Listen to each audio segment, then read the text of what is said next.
성경 말씀은 골로새서 2장 6절 7절 말씀을 보겠습니다. 제가 받들어서 봉독합니다.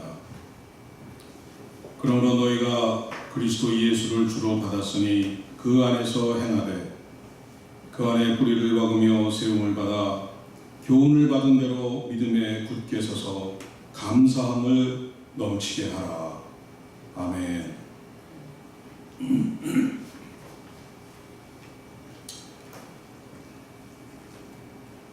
지난주 중에 한국에서 목사님 부부 27분이 오셔서 제가 공항에 나갔었습니다. 뉴욕에서 시작해서 아틀란타까지 가는 2주간의 따뜻한 일정으로 왔기 때문에 도착 당일날 반나절의 이 시간으로 맨하탄 구경을 시켜드려야 했습니다.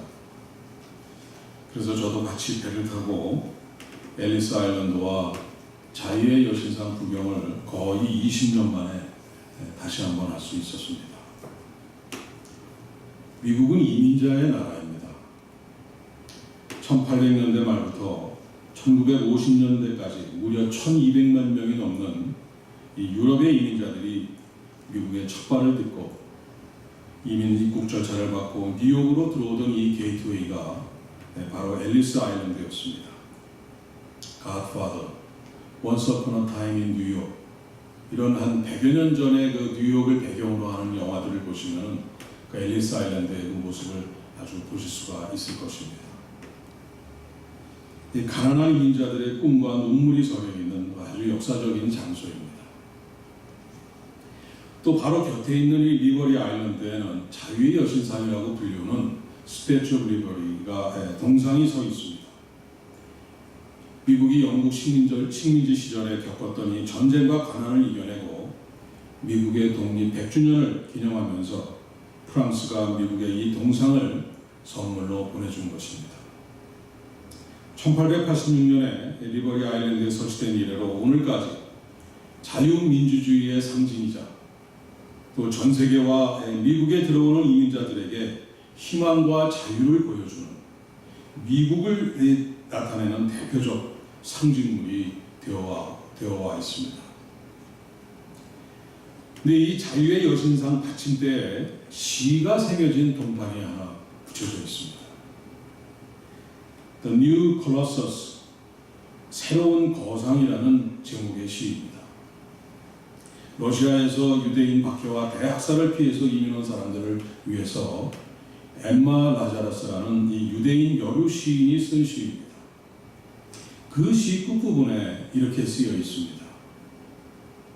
그대들의 나라에서 지치고 가난하고 쫓기어 자유를 숨쉬길 갈망하는 자들을 나에게 보내다오. 폭풍우에 시달린 자들을 나에게 보내다오.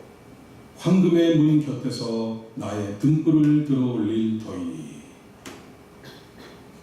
폭풍을 헤치면서 험난한 백기를 통해 도착한 이민자들을 따뜻하게 품어주는 이 시에서 나에게 보내달라고 외치듯이 지치고 가난하고 자유를 갈망하여 찾아온 이민자들이 만든 나라,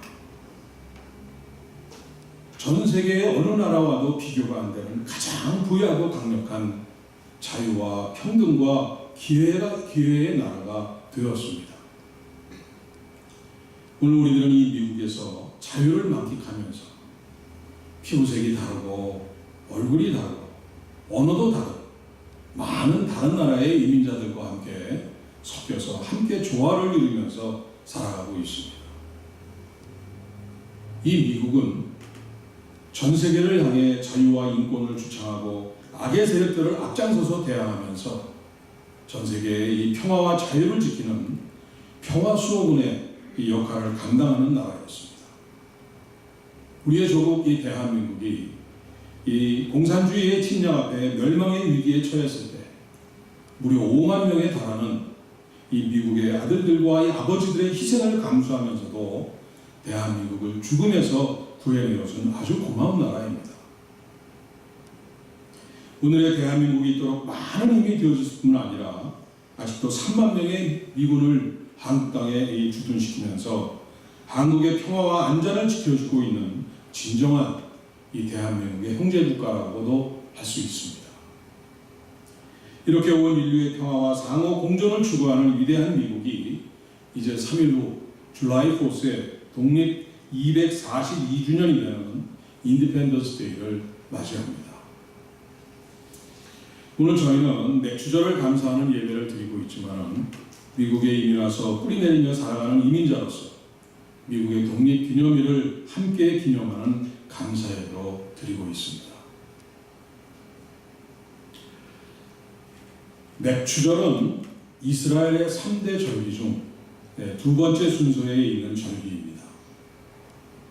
신명기 16장에 하나님께서 3대 절기를 직접 제정하시면서 이 절기들을 반드시 지키라고 명하셨습니다. 바로 유월절, 초막절, 칠칠절입니다. 그 첫 번째인 이 유월절은 오늘날 대개 봄이 시작되는 초봄의 계절에 있는 고난주간에 해당하는 절기입니다. 하나님께서 이스라엘 백성들을 애굽에서 건져주기 위해서 내리신 10가지 재앙 중에 그 마지막 재앙은 애굽에 사는 모든 장자가 죽임을 당하는 재앙이었습니다. 그 이스라엘 백성들은 하나님의 말씀을 따라 어린 양을 잡아서 그 피를 문설주와 인방에 발랐습니다. 그랬더니 어린 양의 피가 발라져 있는 집은 재앙을 면할 수가 있었습니다. 어린 양의 피가 발라져 있는 집은 재앙이 지나간다는 것입니다. 그래서 패스오버 한다는 것입니다.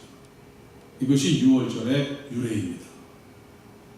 여기서 유월절 어린 양은 예수 그리스도를 상징합니다. 유월절날 어린 양의 피가 발라져 있는 집은 구원을 받았듯이 오늘 예수 그리스도를 믿는 사람, 예수님의 보혈의 피로 씻김을 받고 그 피로 인침을 받은 사람은 누구나 멸망치 않고 구원을 받을 수 있는 것입니다. 오늘날 우리는 이 유월절을 예수님께서 어린 양 제물로 십자가에 달리신 고난주간으로 지키고 있습니다. 또한 이 가을철에 다가오는 초막절은 Feast of Tabernacles, 오늘날 추수감사절에 해당되는 절기입니다. 하나님께서 때를 따라 이른 비와 이 늦은 비를 내려주셔서 풍성한 수확을 거두게 된 것을 감사하는 절기입니다.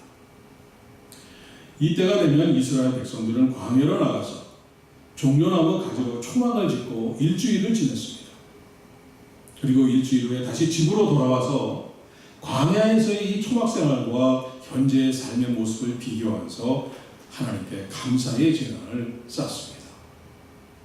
옛날 우리 조상들은 광야에서 초막을 치면서 이렇게 힘들고 어렵게 많은 고생을 했는데 지금 우리는 이렇게 좋은 환경 속에서 편안하게 살고 있구나. 이렇게 이런 하나님의 은혜를 깨닫고 감사하는 절기가 초막절인 것입니다.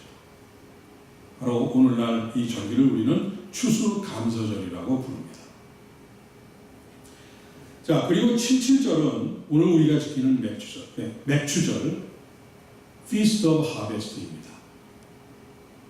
봄의 끝자락이자 이 여름이 시작되는 계절에 찾아오는 이 보리를 추수하는 절기입니다.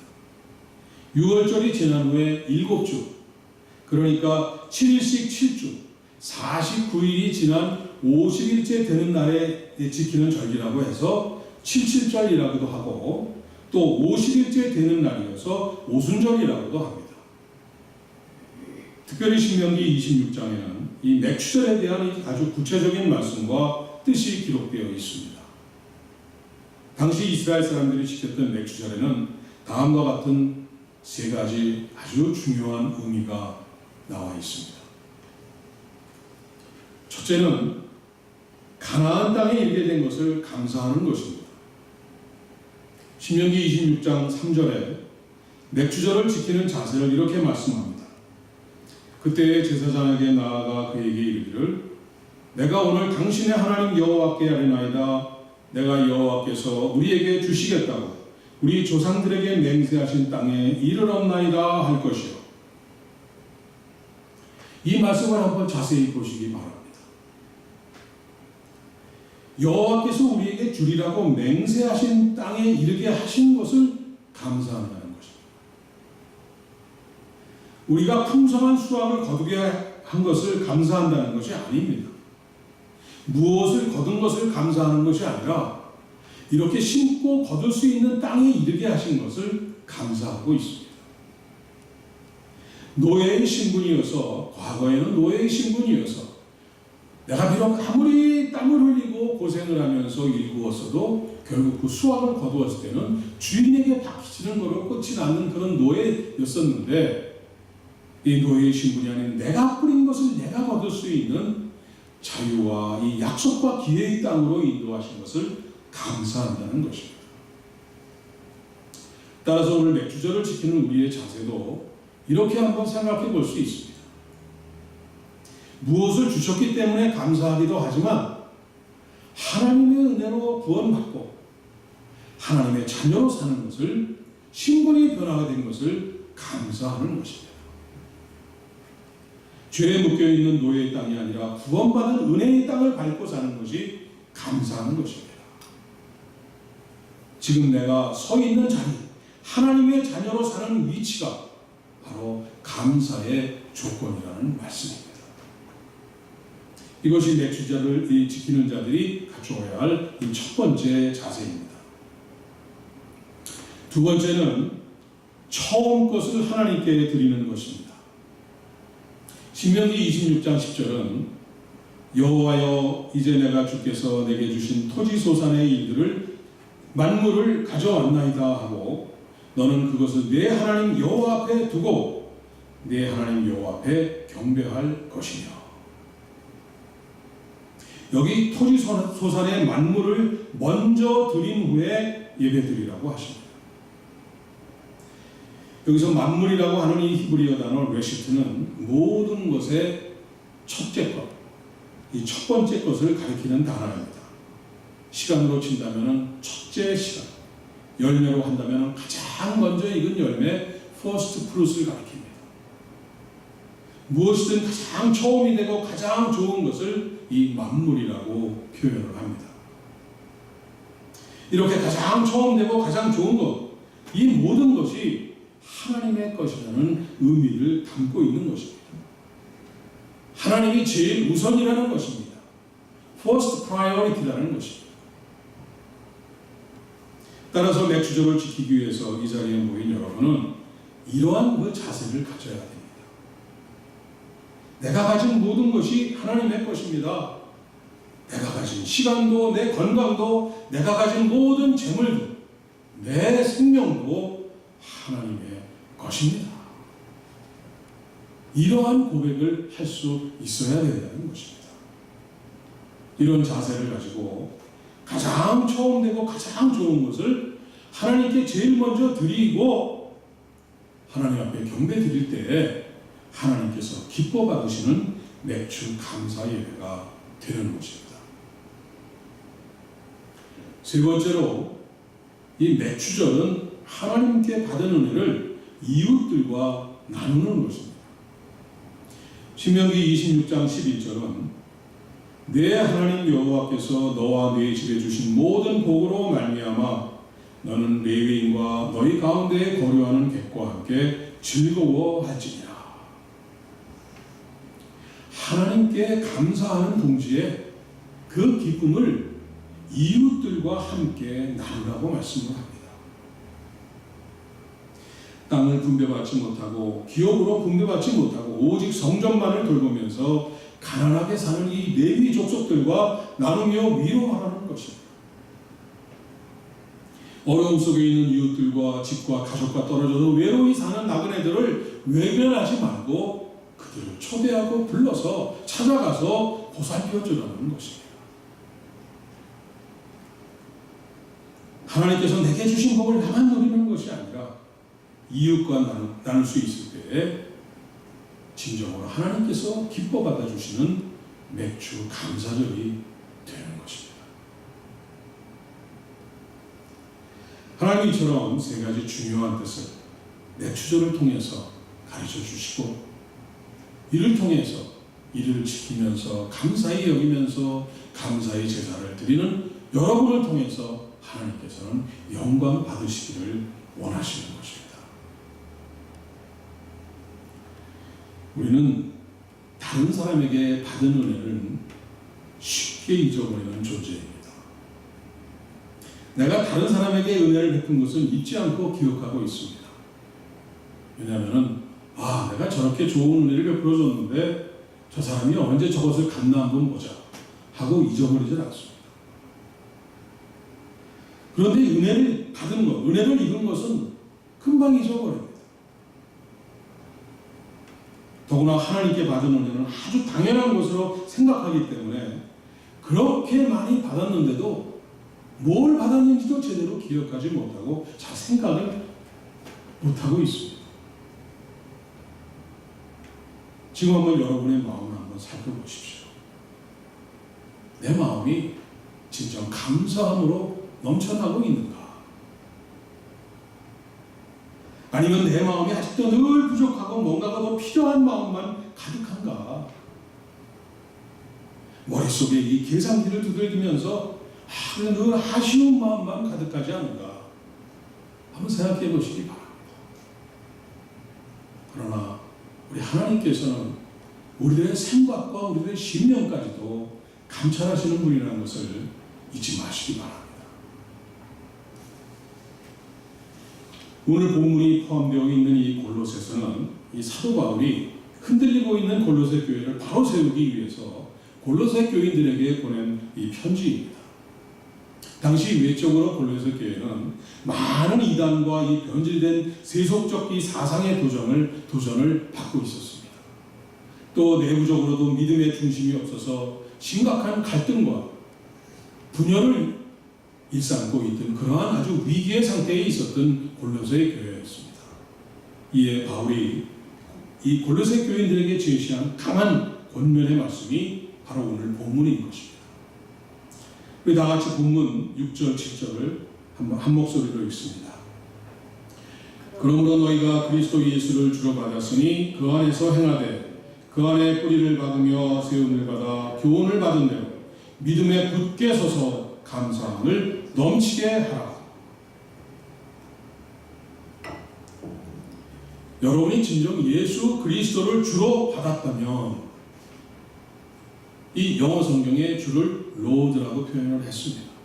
로드라는 것은 주님, 나의 주인, 여러분의 주인, 여러분의 왕이시라는 뜻입니다. 예수 그리스도를 주님으로 받아서 믿고 따른다면 진정한 그리스도인이라면 in Christ, 예수님 안에서 살라는 것입니다. 예수님 뜻 안에 거하라는 것입니다. 그 뜻 안에서 순종하며 살아가라는 뜻입니다. 주인 되신 예수 그리스도에게 깊이 뿌리를 내리고 세움을 입어서 주님께서 가르쳐 주신 대로 믿음에 굳게 서라는 것입니다. 그래서 부흥에 넘치는 그 은혜를 주실 것을 늘 넘치도록 감사하면서 사는 것이 당연하다는 것입니다. 로드, 이 주인이 베푸신 은혜에 대한 감사가 없는 신앙은 믿음이 아니라는 것입니다. 독립 242주년을 기념하는 미국을 한번 돌아보십시오. 여러분들 여행들 자주 여러분 다녀보시지 않았습니까? 미국에 어디를 가도 하나님께서 이 미국 땅을 얼마나 축복하셨는지를 가는 곳마다 느낄 수가 있습니다. 너무나 풍부하고 아름다운 이 대륙을 선물로 주셨습니다. 청교도들이 이 땅에 처음 도착했을 때 그 얼어붙는 추위 가운데에도 102명 중에 반에 가까운 사람들이 죽어가면서도 그들 자신의 셀터나 아니면 그들 자신의 집을 먼저 짓지 않고 교회를 먼저 세우고 감사의 예배를 드렸습니다. 이렇게 그들은 그리스도 예수를 주로 받았으니 그리스도 안에서 살기 위해서 죽음을 무릅쓰고 대서양을 건넌 것입니다. 그리고 목숨을 걸고 건너왔으니 주님이 인도하신 이 땅에 뿌리를 깊이 박아서 내리고 살아왔던 것입니다. 맥주조를 제정하신 하나님의 세 가지 뜻에 순종한 이민자의 이 나라가 바로 미국이었습니다. 첫째로 여호와께서 우리에게 주리라고 맹세하신 땅에 이르게 하신 것을 감사했습니다. 이 미국이라는 땅에서 마음껏 하나님께 예배하게 된 것을 감사해서 이 기독교의 꽃을 다 피운 나라가 미국이 되는 것입니다. 둘째로 내게 주신 토지소산의 만물을 가져오라는 것. 모든 것이 하나님께로부터 왔으니 모든 것이 하나님에게 속했다. 이렇게 고백하면서 하나님께 감사하며 즐겁게 기꺼이 하나님께 감사의 제물을 바쳤습니다. 그 감사의 제물로 바쳐진 것이 두세블락이 건너서, 여러분 다니면서 다 보시죠? 두세블락 건너면 어떻게 더라고 또 하나의 교회가 있는 곳이 미국 관광 목곡입니다.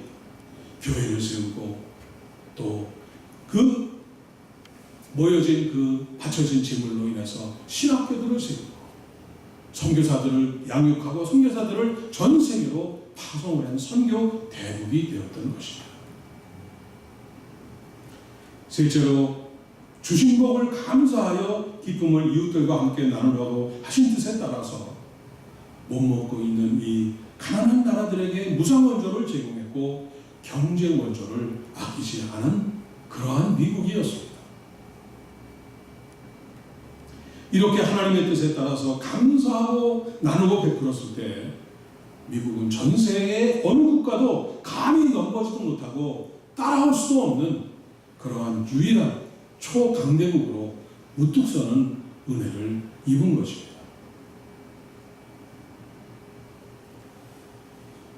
그러나 안타깝게도 242년이 지난 오늘의 미국은 이 나라의 국부들, 이 파운딩 파더스들이 지켜오고 행해오던 이 맥주절의 세 가지 의미를 상실해가고 있습니다. 감사를 잊어버리고 욕심에 눈이 멀어서 하나님을 잊어버리고 있습니다. 하나님께로서부터 온 것이 아니라 내가 내 자신의 노력으로 이루었다는 교만에 빠지니까 나누고 베풀지 못하고 이제는 서로 악착같이 자기 배만 먼저 채우려는 자들의 이 전쟁터가 되고 있는 것이 미국입니다. 무한대의 경쟁만이 존재하는 것이 바로 이 미국입니다. 이민자의 나라가 나라 문을 닫고 있습니다. 자유의 여신상에 붙어있는 이 이민자들을 위한 엠마 라자르스의 그 따뜻한 위로의 시가 언제 지워질지 모르는 위기에 처해 있습니다. Make America Great Again이 아니라 Make America White Again, 이렇게 외치면서 새로운 인종차별이 이 나라의 최고 지도자로부터 시작해서 미국 전체 여기저기에서 나타나고 있는 것입니다. 감사를 잊어버린, 하나님을 버린 나라, 베푸고 나누는 것을 잊은 사람들과 그런 나라의 결국은 성경 전체에서뿐 아니라 세계 역사에서도 우리가 쉽게 찾아볼 수 있도록 너무나 분명한 결과가 예비되어 있습니다. 이 감사는 환경의 문제가 아닙니다. 감사는 믿음의 문제입니다. 믿음이 있는 사람은 어떤 환경 속에서도 감사합니다. 그러나 믿음이 없는 사람은 아무리 좋은 환경 속에 있더라도 원망하고 불평합니다. 그래서 오늘 본문을 말씀하고 있는 것입니다. 믿음에 굳게 서서 감사함을 넘치게 하라. 믿음에 굳게 서 있는 사람만이 넘치는 감사를 드릴 수 있는 것입니다.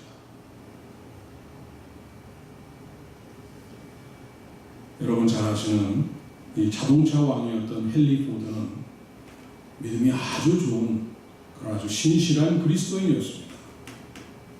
한 번은 아일랜드의 이 수도 더블린에 간 적이 있었습니다. 그곳에 머무는 동안 이 고아원을 방문했습니다. 그리고는 고아원 아이들을 위해서 아이들이 뛰어놀 수 있는 이 체육관을 하나, 이 강당을 하나 지을 것을 약속했고, 당시에는 엄청난 거금이죠. 2,000파운드를 기증할 것을 약속을 했습니다. 근데 다음날 신문에 놀랍게도 헨리 포드 회장이 고아원을 위해서 2만 파운드를 기증하기로 약속하다 하고 대서특필이 되었습니다. 2,000파운드가 2만 파운드로 이렇게 잘못 게재되어서 기사가 나간 것입니다. 고아원 측에서 그 신문을 보고 깜짝 놀라서 포드 회장을 찾아가서 정중하게 사과를 했습니다. 그리고 신문사에 정정기도를 기사를 내도록 요청하겠다고 했습니다. 그랬더니 헨리 포드가 웃음을 지으면서 이렇게 말합니다. 할 수 없지요. 다 하나님의 뜻이 아니겠습니까? 제가 18,000파운드를 더 내겠습니다. 대신 조건이 하나 있습니다. 고아원의 강당이 완공되면 꼭 이렇게 좀 써주십시오. 헨리 포드의 뜻이 아니고 하나님의 뜻에 의해 드려진 헌금으로 지어진 강당, 이렇게 써주시기를 바랍니다.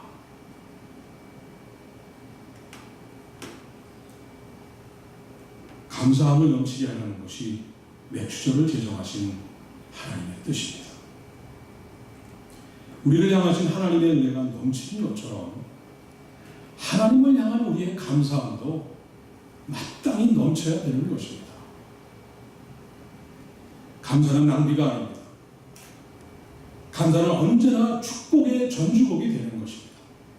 왜냐하면 감사는 더 큰 감사를 낳기 때문입니다.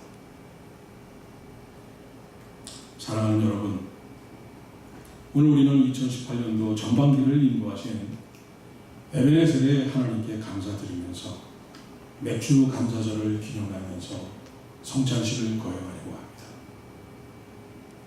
죄인된 우리를 위해서 온 몸을 주신 주님을 기념하면서 넘치는 감사를 드리시기 바랍니다. 예수 그리스도를 주로 받으신 성도답게 in Christ 주님 안에 뿌리를 내리고 믿음에 굳게 서서 감사함을 넘치게 드리는 복된 여러분이 되시기를 주님의 이름으로 축원합니다. 기도하겠습니다. 사랑의 아버지 하나님, 그를 위해 모든 것을 아끼지 아니하시고 마지막 피 한 방울까지도 다 우리를 위해 베풀어 주신 아버지 하나님의 크신 은혜에 감사와 감사를 드립니다. 오늘 맥주 감사절을 제정하신 그 뜻을 받들어 믿음에 굳게 서서 감사함을 넘치도록 살아가는 우리 모두가 되게 하여 주옵소서. 아버지의 은혜가 우리에게 넘치듯이 감사함이 넘치는 삶으로 보답하며 사는 우리 모두가 되게 하여 주옵소서. 예수님의 이름으로 기도드립니다. 아멘.